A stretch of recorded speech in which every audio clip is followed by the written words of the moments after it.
నేను చెప్పట్లేదు.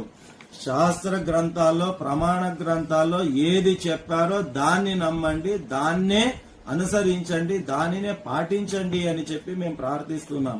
కాబట్టి పెంట ఎవరు చేస్తున్నారు? ఆ పదాలు మా నోటి నుంచి మేము ఉపయోగించడం అంత సరి అయినటువంటిది కాదు. ఒకరొకరు ఒక్కొక్క పదజాలంతో స్టేటస్లు పెట్టుకున్నారు. అది చూసి కాస్త ఆవేదనతో ఈ వీడియో చేయాల్సి వస్తున్నది. నిర్మోహమాటంగా రక్షాబంధనము ఏ సమయములో చేయాలి, ఏ సమయములో చేయకూడదు అనేది నిర్దిష్ట ప్రమాణ వాక్యములు మనకు ప్రమాణ గ్రంథములలో శాస్త్ర గ్రంథములో ఉన్నాయండి. అలాగే చేసుకోవాలి. సుస్పష్టంగా ప్రమాణ గ్రంథాలు చెబుతున్నాయి, భద్రాకరణము ఉన్న సమయములో రక్షాబంధనము చేయకూడదు. చాలా మంది చెప్పారు ఏ పురాణాల్లో లేదు అని చెప్పి. ఏ పురాణాల్లో లేదు అని చెప్పిన వాళ్ళు 18 పురాణాలు, మరి ఎన్ని ఒక్కొక్క పురాణంలో ఎన్ని వేల శ్లోకాలు ఉన్నాయి, ఎన్ని పురాణాలు ఉన్నాయి, మరి ఆ పురాణాలు మొత్తం చదివారా మీరు? మొత్తం చదివితే మరి మీకు ఎక్కడ కనిపించలేదా? పురాణాల్లో లేదు అనేటటువంటి వాళ్లకు చిన్నగా ఒకటి నేను రెఫరెన్స్ ఇస్తానండి. భవిష్య పురాణము పేరు విని ఉంటారు మీరు. భవిష్య పురాణము లోపల రక్షాబంధనముకు సంబంధించినటువంటి అంశం అందులో ప్రస్తుతించబడినది. అందులో స్పష్టంగా తెలియజెప్పబడినది. అపరాహ్న సమయములో రక్షాబంధనం జరుపుకోవడము శుభకరము, క్షేమకరము అనేటటువంటి అర్థం వచ్చే రీతిగా అందులో మనకు తెలియజెప్పబడినది. కాబట్టి దయచేసి గ్రంథాల్లో లేదని, పురాణాల్లో లేదని, పంచాంగాల్లో లేదని దయచేసి కొట్టిపారేయకండి. మనకు సందిగ్ధం వచ్చినప్పుడు ప్రమాణ గ్రంథాలను మనం పరిశీలించాలి. ఆ ప్రమాణ గ్రంథాలు మనకు ఆధారము.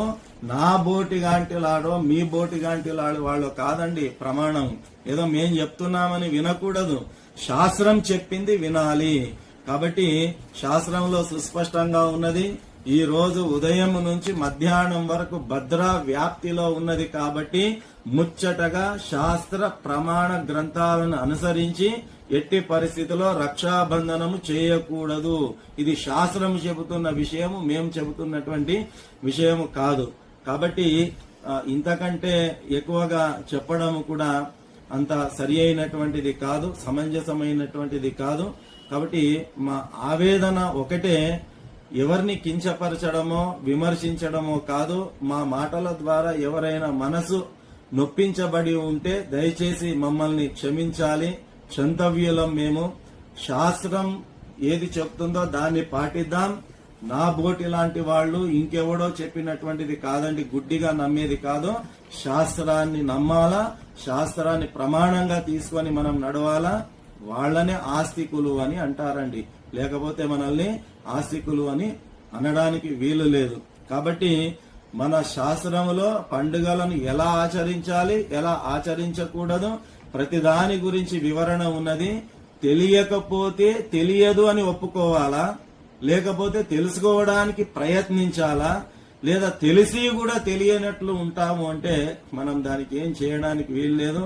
కాబట్టి ఎవడో స్టేటస్ పెట్టాడని చెప్పి నేను కూడా ఊదరదంపుగా నేను కూడా స్టేటస్లు పెట్టుకుంటానంటే అది సరి అయినటువంటిది కాదండి. మనము సమాజంలో గందరగోళము ఎవరు సృష్టిస్తున్నారు అనేది అది మనం సమాజానికి వదిలిపెడదాం. దయచేసి ఇవన్నీ జరగడం వల్ల శాస్త్రం పైన నమ్మకం లేకుండా పోతుంది సమాజంలో.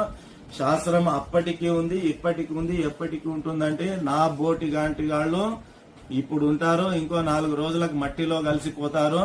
శాస్త్రము శాశ్వతంగా ఉండేటటువంటిది. కాబట్టి నా బోటి గాంటిలా వాళ్ళని ఏదో ఇంకెవడో చెప్పాడని దయచేసి నమ్మకండి. శాస్త్రాన్ని నమ్మండి, ప్రమాణాన్ని ఆధారంగా తీసుకోండి, దానికి అనుగుణంగానే పండుగలు జరుపుకోండి అని చెప్పి మీ అందరికీ సవినయంగా విన్నవిస్తూ, రక్షాబంధనానికి కూడా ముహూర్తం ఉన్నది. రక్షాబంధనం ఎప్పుడు చేసుకోవాలో శాస్త్రం తెలిపింది. రక్షాబంధనం ఎప్పుడు చేసుకోకూడదో కూడా శాస్త్రం చెప్పింది. పురాణాలలో ఉన్నది, అన్నిటిలో ఉన్నది. మనకు తెలియనంత మాత్రాన లేదు అని చెప్పడము అది చాలా పెద్ద పొరపాటు అవుతుంది. దయచేసి శాస్త్రాన్ని బతికిద్దాం, మన పండుగలను బతికించుకుందాం. శ్రీమాత్రే నమః.